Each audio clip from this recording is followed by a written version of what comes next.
In today's video, I'm going to teach you how to share a Bluebeam session. If you want your team to review the same PDF at the same time and keep all markups in one place, sharing a session is the fastest way to do it.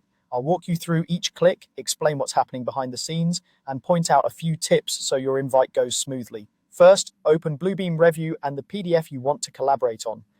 Give the file a quick check to make sure it's the version you want to share, since everyone you invite will be looking at this exact document and any updates you make inside the session. Next, go to the File menu and choose Open in Session. If this PDF hasn't been in a session before, Review will prompt you to create a new session. That's normal.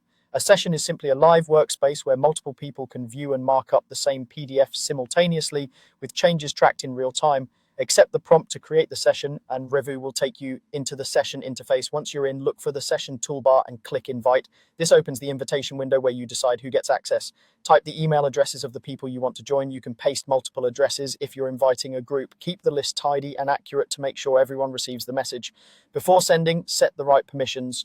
Choose View if you want someone to only see the document and markups without changing anything. Pick Markup for collaborators who need to add comments, highlights, stamps, or other annotations during the review.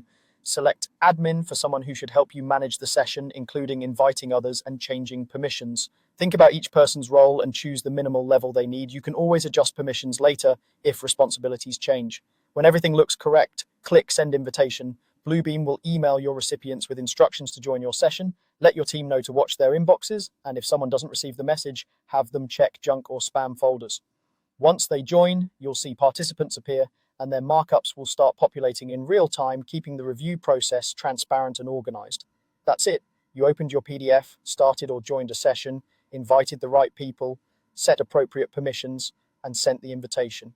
With these steps, you've created a controlled, collaborative space where feedback is fast, clear, and captured automatically.